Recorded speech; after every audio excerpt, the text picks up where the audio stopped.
Welcome to the Campus Ministry Business Forum. My name's Ben Gates, and we're delighted that you're joining us to watch this special presentation. The Campus Ministry Business Forum is an event that we sponsor once a month so that business students here at IPFW have the opportunity to have lunch with and talk with a local entrepreneur. Today, I'm happy that Matt Mutton of Mutton Party Rental is here with us. Matt is not only a local entrepreneur, but he's also an alumnus of campus ministry here at IPFW and also a member of the campus ministry board. So without any further delay, I'm going to turn it right over to Matt.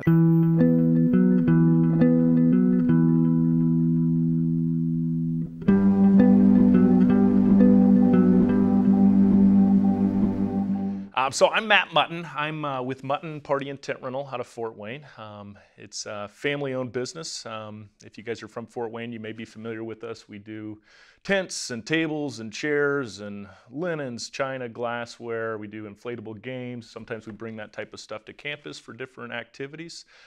So we do all rentals. So everything we have is stuff that people pay us to loan them, so to speak, and then we get it back.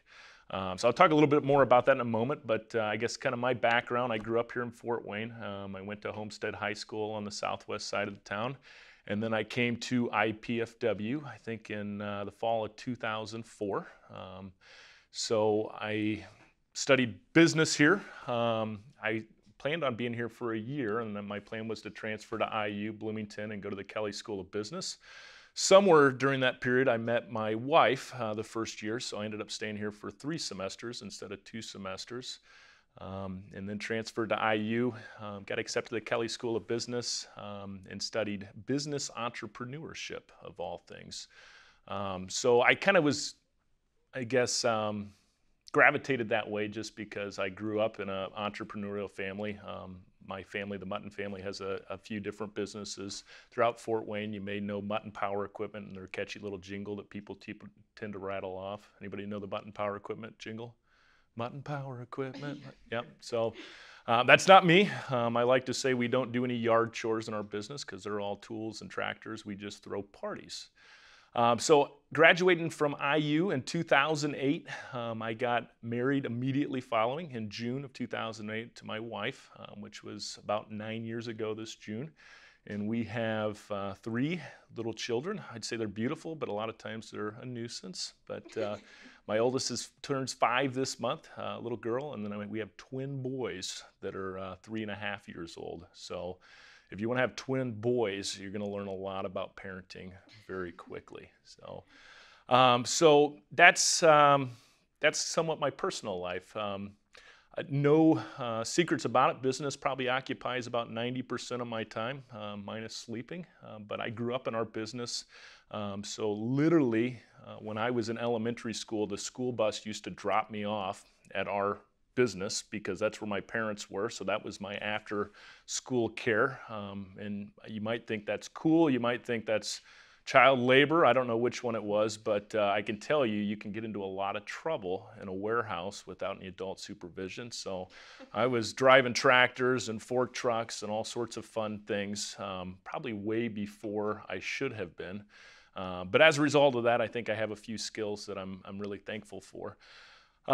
So believe it or not, everybody says, well, did you always know you wanted to work in the family business? I mean, that's kind of a safe assumption. And when I was little, I really thought that's probably what I want to do. Everybody wants to be like their mom or their dad, right? So that's what, that was kind of the thought. My parents, believe it or not, have tried to talk me out of our family business my entire life, which most people think is kind of funny, you know, why wouldn't they want you to do it?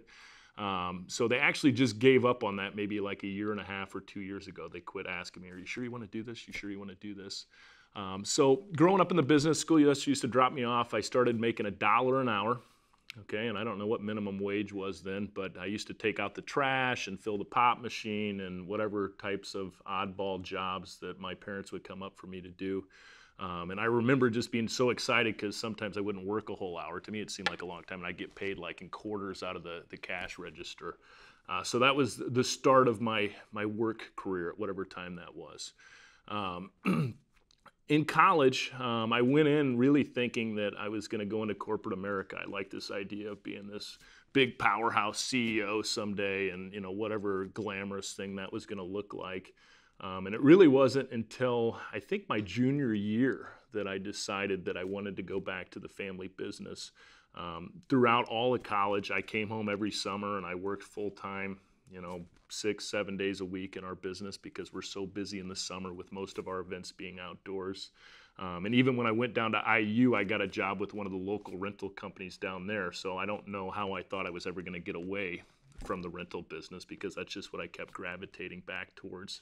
But some point, I think my junior year, after just taking a lot of business classes, and we took finance and management and accounting and marketing and all these different classes, the epiphany I had for me, or the realization, was I really love the variety that's involved in a small family business, and it's what I was used to. So, one day, I'm taking out the trash, and this when I was little, and the next day I could be putting up a tent, and the next day I can be doing whatever it might be. And I realized the more I studied in business that it was very unlikely that if I chose a major that was going to take me into a specific field in corporate America, if I was in accounting, I was going to do accounting all day, every day for probably a long time.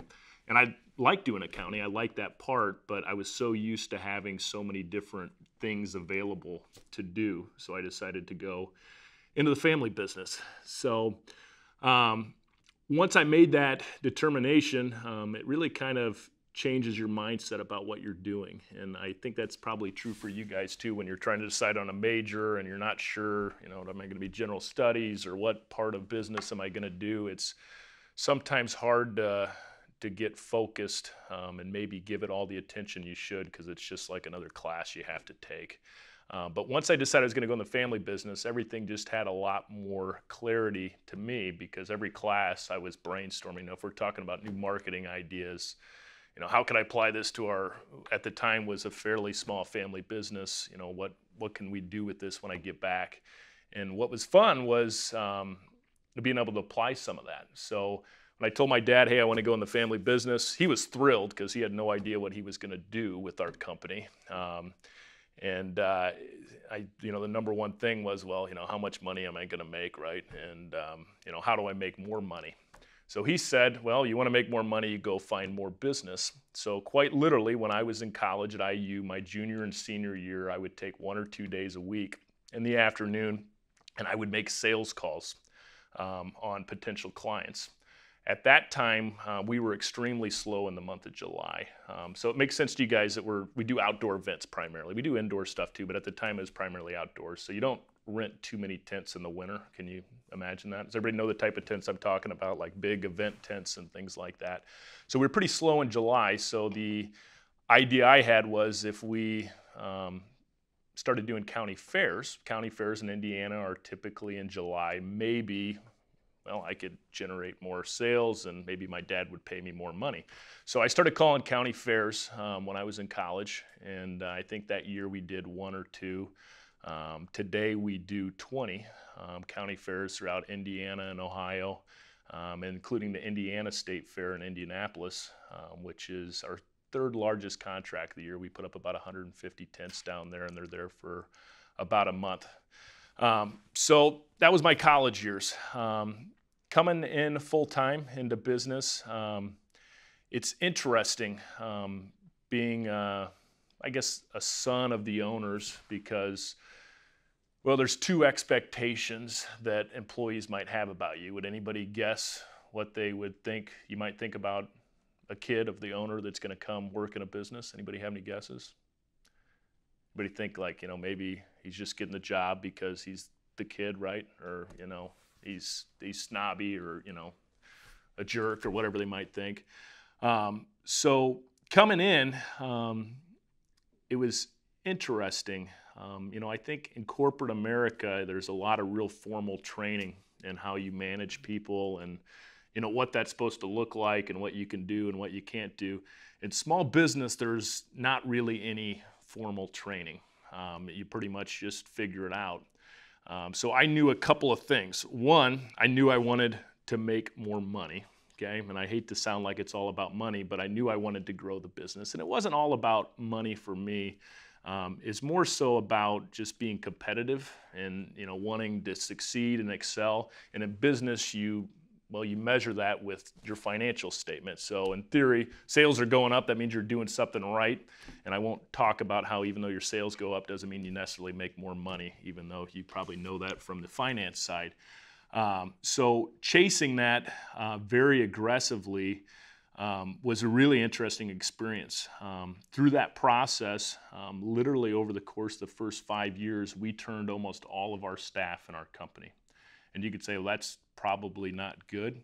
It was great for us. Our business had maintained at about $1 million a year sales threshold for like a decade. I mean, my dad was comfortable where he was at. He went to Florida in the winter, and he was happy with what was going on. So we were doing like $1 million a year in sales.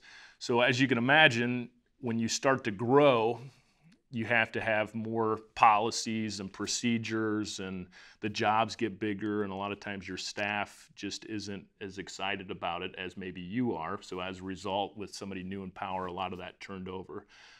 So that was really scary times in my life. I mean, at the time, I don't know that I had to be scared, but when you get rid of people that have been with you, or whether they quit or they choose to go a different direction or they're terminated, that have been there for a long time, there's a lot of work that somebody has to pick up the slack with.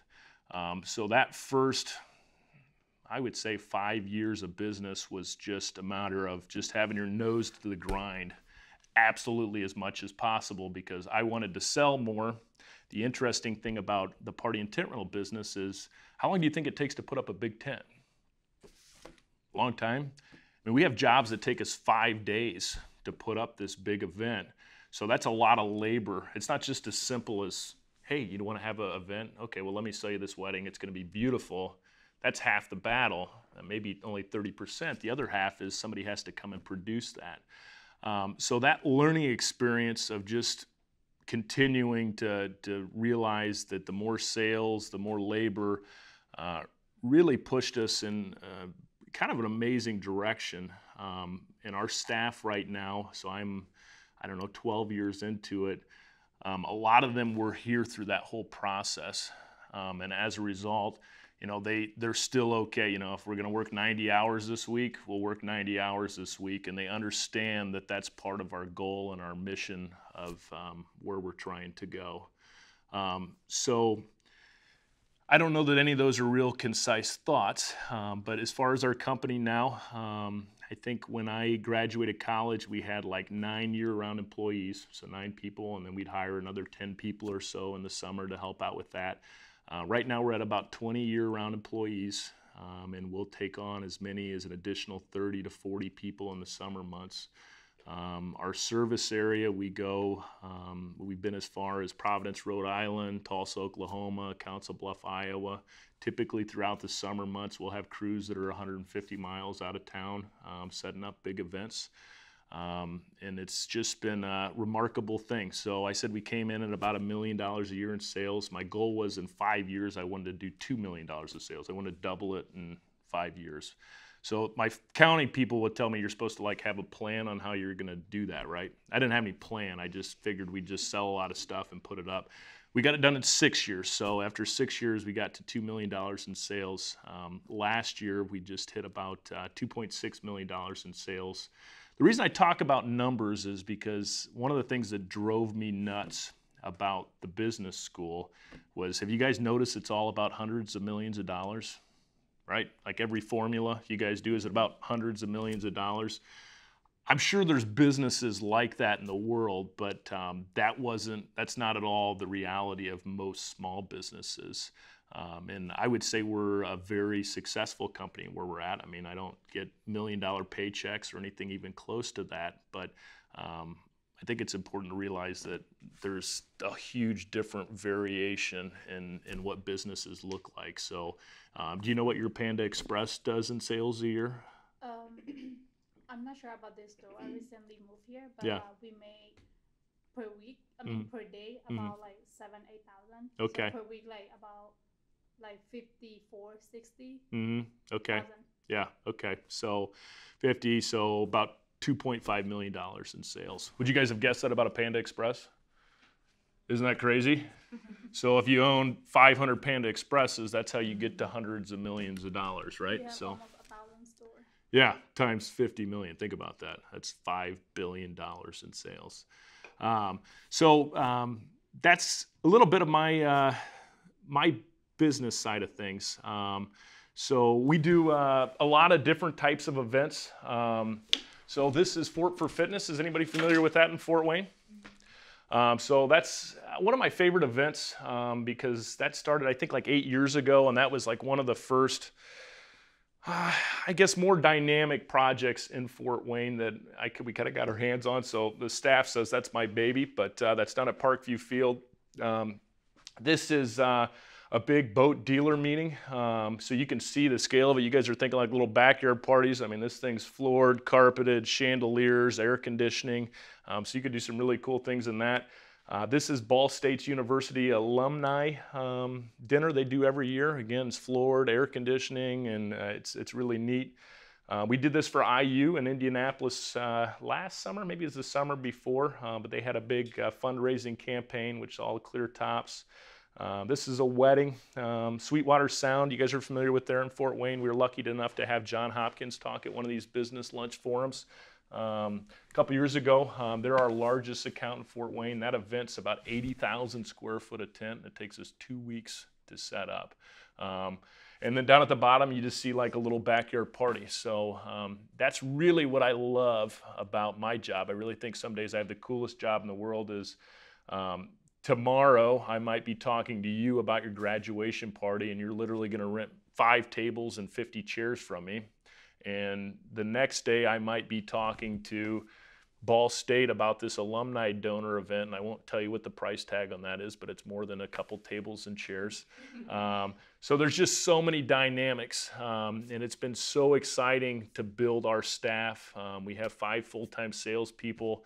And that's also the tough thing because, you know, when you used to feel like you were going to be the point person and sell things and, you know, that was kind of your flagship, you know, yeah, well, I sold $1 million this year and, you know, look how great I am. And then to change into a bigger business, which is where we're headed, to learn how to motivate salespeople and realize that my victories are in them selling things and not just about me selling things.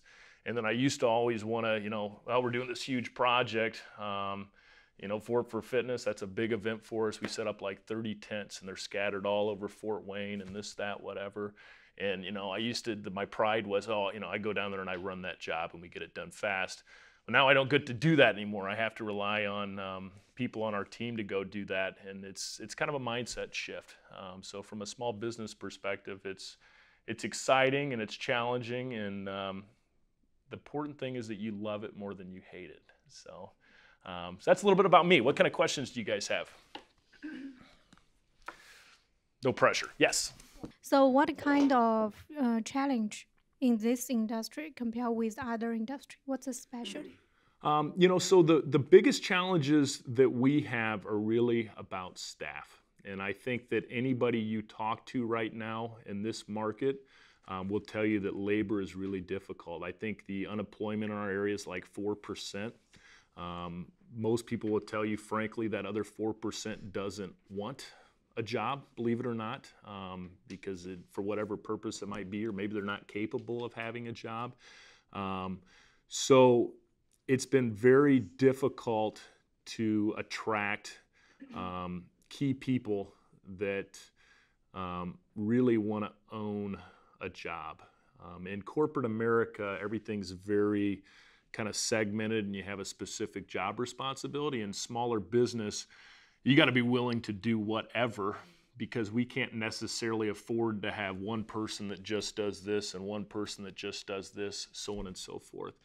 So alongside of the staff, some of the things we've done is with our business being so seasonal, meaning we're really busy in the summer, not as busy in the winter, we've had a big, one of our big pushes for the last 5 years has been to find more off-season business. So that being November through, say, March.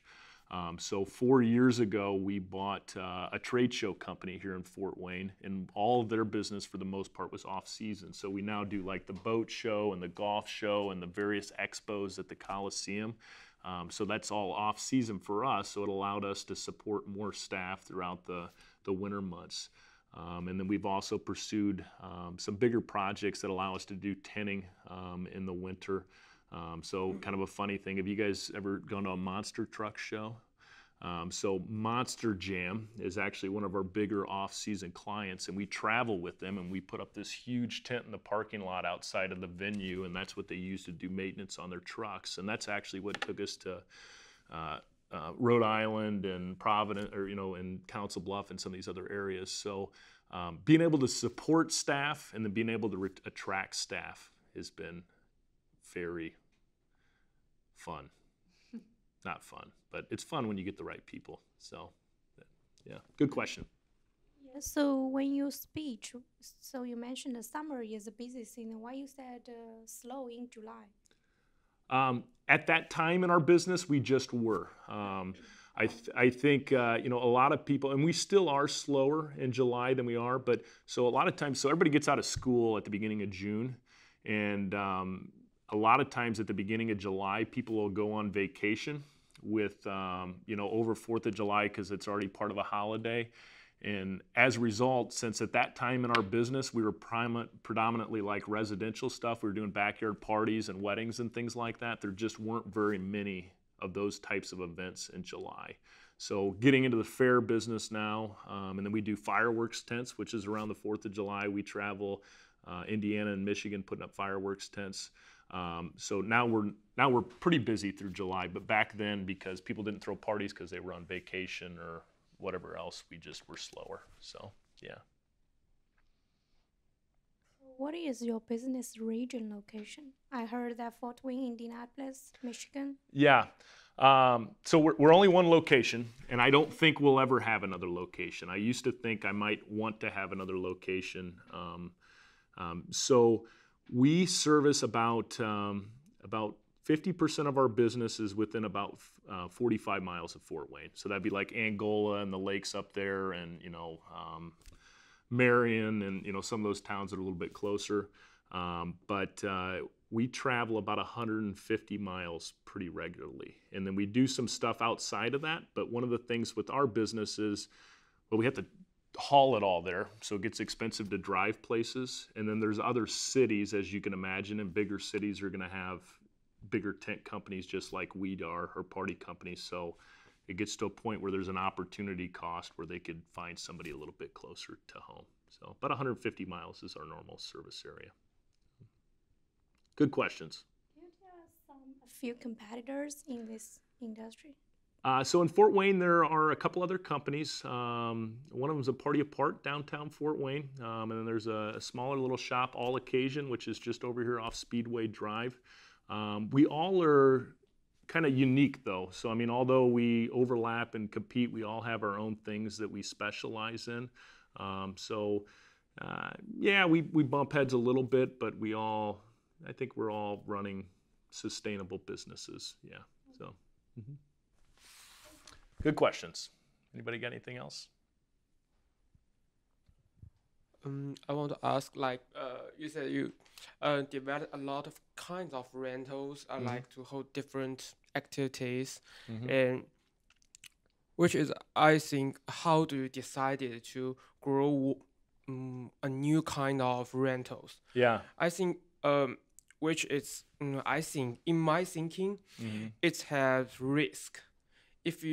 Since you're a rental company, and if you buy something and you just rental for once or twice, and you are not worth what you pay for the rental material. So I want to ask, how do you decide it, and or maybe how do you just face this challenge and to budget how many customers and maybe the serve area like this? Yeah. That's a great question. That's really tough. I mean, it really is. And sometimes I sit back and I'm like, Dad, how did you end up with all this different stuff? Because, I mean, we just have some of the we've got like ovens and things I would never even think to buy. So now that we're a little bit more sizable, so in the world of party and tent rental companies, I mean, about $2.5 million a year in sales is a pretty good sized company. Your bigger companies like, in Indianapolis, like the more sizable companies might do around $5 million a year. So as far as our industry goes, we're a pretty decent size. But so when I say now that we're a little bit bigger, I mean, obviously we're not doing hundreds of millions of dollars a year in sales, but so now that we're a little bit bigger, it's easier for us to, I don't want to say act like we have products, but we're able to sell things before we own them. So there's very few things we buy now that we don't already have sold. So let's say I want to get into a new style of tent. Like 5 years ago, we got into these big aluminum buildings like you see in the two pictures that are down below for Fitness. We had contracts on those before we ever purchased them. So if it's a substantial thing, so I'll get all the images together, whether talking to my manufacturer, and we'll do research on it, and then we'll start to bid those to clients or talk to clients about it. And, we might not always tell them up front that, hey, by the way, we've never done this before, and that's not usually on the radar. But we present it to them as if we know what we're doing and we've done the research, so then we can sell it to them, and then that assures us that we're going to have some automatic return on investment. Now, littler stuff, like I just bought a new style of dance floor. It's got this rustic look, and all our sales girls are real excited about it. It's a lot of it's just gut feelings. It's not I wish I could say we're going to run a big number, analysis on it, but the bottom line is we're in a comfortable enough position now that, if we feel like we've been getting requests for it, if it doesn't do great, we're not going to go out of business. So it's nice to be able to just purchase something and hope it's going to work out. But you kind of have a sense on the market. I mean, people ask for stuff, and I mean, we work with brides, and we go to trade shows, so you kind of know what your market area wants versus what it doesn't want. So that's not as scientific as you were hoping, is it? No, yeah. And also, I want to ask about is that for the small business, it's important to contract with the fixed customers, Mm-hmm. like they will rent your things for maybe every quarter, Mm-hmm. every year.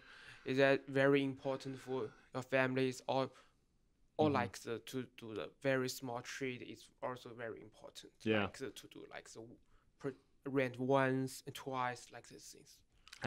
Annual jobs are extremely important to me because that allows me, to just sleep a little better knowing that we have guaranteed business. So we wait on those people hand and foot. Not that we don't the other people, but we work very hard to have annual contracts and things that are going to happen. A lot of times in our business, it's every year. It's not necessarily once a quarter. I mean, if you're going to have a big picnic, for example, you're probably going to have it once a year. The scary thing is 50% of our business is not annual contracts, and I don't think it ever will be. I mean, it's amazing how many events we will book within 30 days. So sometimes the biggest events that you would ever imagine, I mean, we literally will get calls on weddings that are maybe $10,000, which is a big job, $10,000. I mean, to spend on a wedding just for your rentals, right? And I mean, we're not talking food or anything else you might have. As little as 3 weeks before the wedding. Can you imagine that? And I have no way of knowing those people are going to call.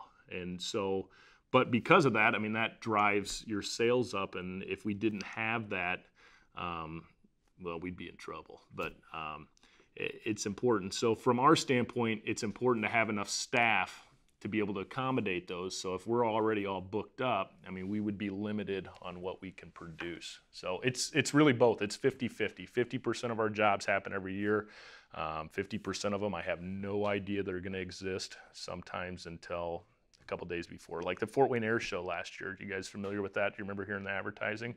That's every 4 years. I mean, so it's not annual, but we did that last year, and that was a very big project.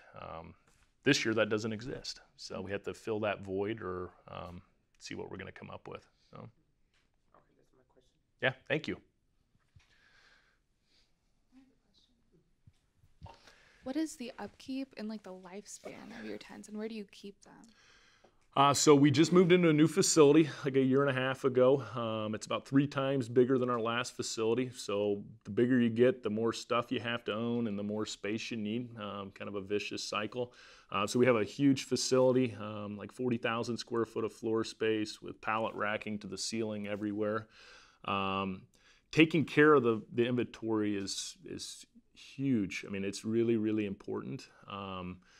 Believe it or not, most of our inventory takes about 17 rentals before you turn a profit, which is a lot. So if you don't take care of that tent and it comes down wet and you don't get it dried out and it gets all moldy and mildewy, you may never make any money on that tent. So we spend a lot of energy, and I think that's something we do very well at as a company to make sure we have longevity.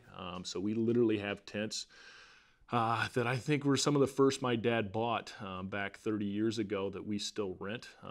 We're not going to give them to you for a wedding, so don't be nervous about that. But that's another reason we got into the fair business, was because they were okay with an older tent. So as long as it wasn't going to fall down and it didn't leak. So that was one of the reasons, another reason we moved into that, because we had a lot of inventory that wasn't being utilized. Tables and chairs, you know, we'll replace those like every 5 or 6 years. Those are a little bit quicker on the payoff, but a lot of cleaning. We've got guys on sewing machines every day all winter long, so it's interesting. So when you mentioned that the turnover rate is pretty high, and so what company retaining policy for employee? So I think what you said was the turnover rate, and then what was the second part of the question? How to keep them, how to employee Yeah. keep. I heard you mention that off the season you will attend other events to keep them busy. But except that, anything else? Well, our year-round staff, we have very little turnover. So those people maintain. We have a core staff, and that's really important, because if I talk about weddings because we have more ladies in here than guys, sorry. So if you rent this elaborate wedding for me, you probably don't want somebody I just hired last week to come set it up. So having a core staff all year round is really, really important to us, because we want to be confident that if we sell you something, we can provide you with what we consider an excellent level of service based on our standards. And how do we do that? I just keep giving them raises, I mean, to be honest with you. And that's one of the scary things I talked about the labor market right now, is people want to hire your people. I mean, if you're good, somebody might try to recruit you. So our wages have gone up, I mean, a lot. I mean, probably when I got into the business 10 years ago, a key guy might be making $13 or $14 an hour. Now they're making $20 an hour. And you know, these are excellent guys. They're basically construction workers, is what they do, and that's a pretty good rate within that field. But we have a pretty good company culture too. I mean, our guys we all have fun. We don't tolerate people coming in a bad mood. I mean, I'll send you home, and I don't mean that as a mean thing, but we want people to be happy. I mean, we do special events, right? I mean, you know, do you want some grumpy person coming to set up your backyard party or your bounce house? So we expect people to be in a positive mood, and you weed people out that way. So if you're not somebody that wants to be happy, you probably don't work for me. And then, you know, we have cookouts, and I mean, we got benefits. I mean, so, you know, all the normal ways that you would attract people. But I think everybody we have right now at our current size is pretty bought into the idea of what we're trying to accomplish, and they all are excited about, you know, all the growth and that we're going to continue to grow and where the business is going. So it's I think it's about caring for people. So.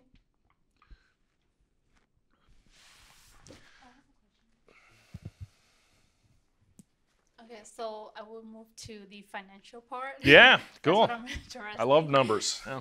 Also, like for the food industry, I know that expense and then profit is Mm-hmm. kind of like 60-40 or like Mm-hmm. 70-30. Mm-hmm. What about this kind of industry? Like, how's that Yeah. work, expense and profit?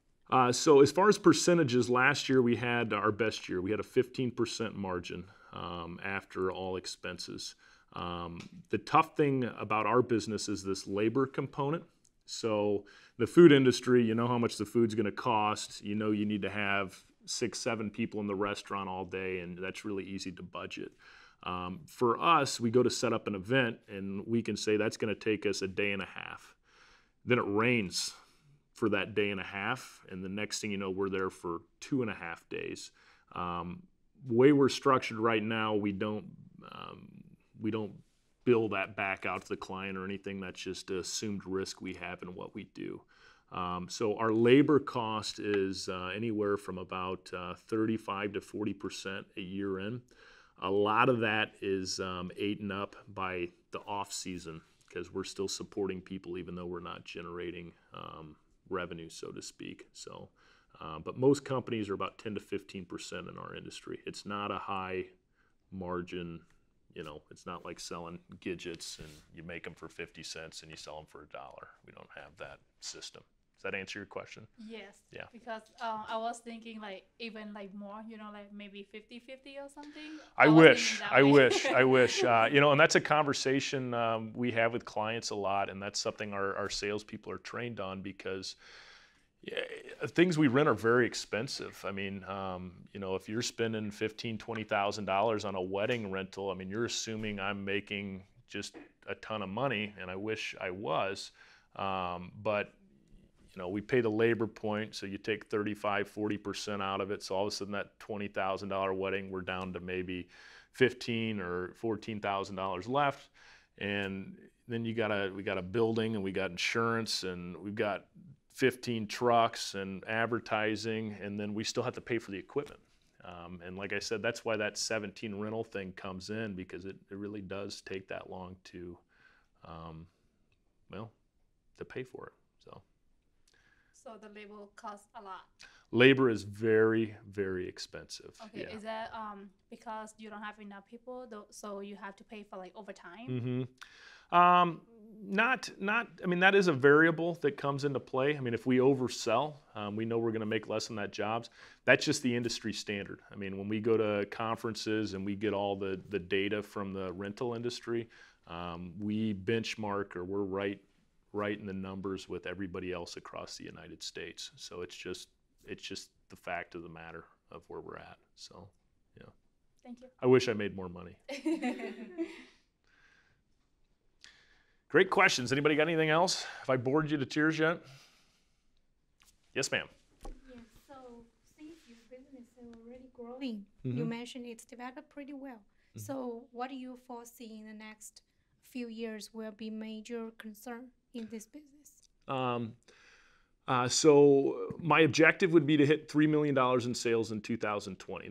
And we're tracking well to get there. So we did about 2.6 this last year. The economist would say that the economy is going to continue to grow for another 4 or 5 years, is what they're saying. And as things cycle, the economy will probably slow down a little bit. It's not necessarily a big recession, but that's what they'd say will happen. And I don't know. I'm not that educated. That's just something I watched on TV, right? So I think probably the biggest challenge that I face as the business owner is if we want to continue to grow at a rapid pace, or if we want to find a spot that we're more comfortable with. So as my dad continuously reminds me, virtually, all additional profit we've had over the last 10 years, we've put back into inventory. So we're just, in order to grow, you have to own more. So we continue to buy in more and more inventory. So that decision is going to be tough. Do we want to continue to push through, or do we want to just kind of find a sweet spot and maintain? I don't personally think that maintaining is really in my blood. I think that if you stop pursuing growth, you're probably at some point going to slide backwards. So I don't know that answers your question, but that's a tough thing. So. Mm-hmm. Yeah, so you're facing the strategic decision? Yeah. Okay. Yeah. How much debt do I want to have? That's the strategic. Yeah. Don't get me started on bankers. What else? Anything? Do you recruit international students? I'd love to. We haven't recruited. Actually, the idea of recruiting is something we just started. So as we grew, the responsibility of me needing to interview and hire people became very impractical because I didn't have time. So actually just last February, so a little over a year ago, we hired somebody to do hiring for us. So I have a hiring manager, and she's at a job fair right now, I think, and that's been great because I don't have to do it. But yeah, we'd love to talk to anybody. We're still figuring out the recruiting process. Before we put an ad in the paper or, Monster or Indeed or wherever you might look for a job now, and you hope people come in. But since there's not very many people looking for jobs, we're now, I don't know if aggressive. We're trying to steal people now. So. But I think that's the reality. But yeah, if you know anybody that's looking for jobs, we'd love to talk to them. That'd be great. Maybe you guys all want to come work and put up tents. So, yeah. Do you provide internships? That's another thing our hiring manager is working on right now, is some internship programs. So she's met with, I think, Indiana Tech, and we've talked to IPFW's hospitality area. So I think we will have some of that. One of the things that we're struggling with is with internships, typically it needs to be very degree specific, and it needs to be kind of a very set goal of a project that you're going to complete during this, and that applies to your degree. By nature of our business, everybody multitask a lot, so we've had a lot of conversations about it, but we're trying to figure out how we could make sure it's beneficial to you, so you're not just like doing all the grunt work, but also that a lot of it comes down to our time to manage it, and making sure that you're getting a good experience. So we don't have a formal program yet, but we're hoping to. But you'd be amazed. It takes a lot of time to figure out how to put those internship programs together, and the schools give you a whole lot of paperwork that you have to comply with, believe it or not. So, are you looking for a job? Yeah. Okay. Thank you. Can you repeat the organization you mentioned that you really want to join? Corporate America? Is that what you're saying? Or in corporate America? You said that you really want to be in corporate. Oh, I wanted to corporate America. I mean, just the general major corporations, publicly traded companies, just kind of a term. Corporate America is what they call it. So, Okay. like big Fortune 500 and 100 companies. Okay. That's what I thought I wanted to do. I'm in deep now, so. So back to the beginning, why your parents want to double check with you doing the business? Sounds like they don't want you getting into the family business. Well, I own the company. I bought my parents out, so it's all my problem now, which is good. But small business, family business, to be successful, it can really consume your life. So you have to be willing to do what anybody else is, and specifically when you're smaller, if people call in sick or whatever else and you don't have somebody to replace them, you need to be willing to go do that. So that continues to get better and better the larger we get. But I can think of times through the first 5-6 years where we had a really busy Sunday. Typically I try to take Sundays off and I go to church with my family, and we just spend the afternoon hanging out. And you have one of your main crew leaders that's supposed to go tear down a bunch of events call in sick, and at that time I didn't have anybody to replace them. So that meant, I found at 5 o'clock in the morning I'm going to work that day. So the lifestyle's interesting. I mean, my parents have been extremely successful in business, but it's a tough road to get there. and they just wanted to make sure that I wanted to make that commitment. So, you know, and I think that really is every business. I think everybody would say when you get a job, you might as well want to make as much money as possible. And again, it's not all about money, but if you're at a job, we have this conversation with our delivery and setup guys. You're here, you know, wouldn't you rather make $12 an hour instead of $11 an hour? I mean, you're already here. What difference does it make, right? You might as well make as much as possible. That really just comes down to working hard. And that's kind of a different mindset than our generation. I'm still part of your generation. I'm 31. I don't know whether we're millennials or Xers or I don't know. I think our generation struggles with that a little bit, but what I've learned in small business is if you want to make more money, you work more. And I don't know that everybody understands that. I mean, you look at, you know, people say professional athletes make so much money, right? They do, right? Number one, you guys realize we're paying them, right? Because we watch their games and buy all their stuff. That's why they make so much money. It's because of us. But I mean, those guys train constantly. I mean, you might think they're, you know, making a ton of money. Yeah, they picked a good career field and they have skills, but they're working extremely hard. You know, I mean, I can tell you what, I don't look like a professional athlete because I don't spend any time in the gym. So if you want to be successful at something, you have to work very, very hard to do that. I don't think there's that many get-rich-quick schemes in the world. It's a lot of time, energy. And it's great. It's extremely rewarding. I mean, I wouldn't change what I do for the world, but you know, look at doctors. A lot of people say doctors, but those guys are on call all the time. I mean, they're working a lot. There's a reason why, you know, they get the income that they do, if that makes sense. So. Always gain one, you gotta lose one. Yeah, yeah. Can you talk a little bit about the importance of integrity and character in your business? Yeah, absolutely.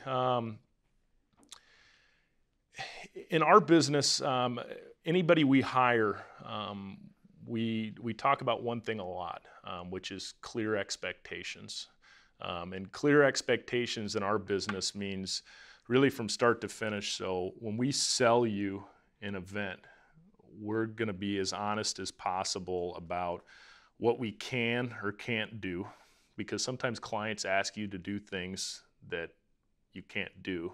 And sometimes sales would be on the tendency of, oh yeah, we can do that because they want to sell something, right? Has anybody ever experienced that? You know, if you ever bought a car and, oh yeah, we could throw that in, and then you get down to sign the paper and all that stuff's gone. So we preach clear expectations, and that's just another word for honesty, or being truthful with people from the very beginning. So when you call to rent something from me, I'm going to tell you that I have an A grade tent, which is almost brand new, a B grade tent that you're probably going to notice some spots and stains on the bottom, and I have a C grade one that's ugly, but it'll keep you dry. But we tell people that up front because they need to make their own decision. And as a result of that, I think that gives you credibility in what they're doing. And then the clear expectations go all the way down through really everything we do. You know, we make mistakes.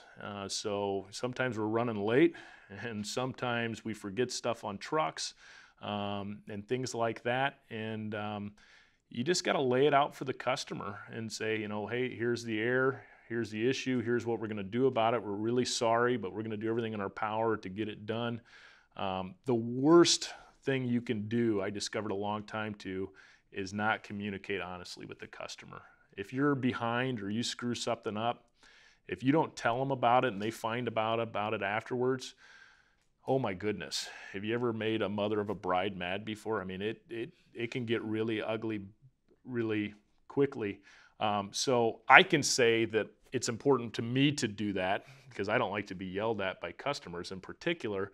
But instilling that in your employees is a whole nother thing, because, you know, if you just got hired from me and you're going to make $10 an hour carrying tables and chairs around, and you're 40 years old, you probably have made some decisions that have gotten you to that point in your life. And I don't have any disrespect for those people. I need them.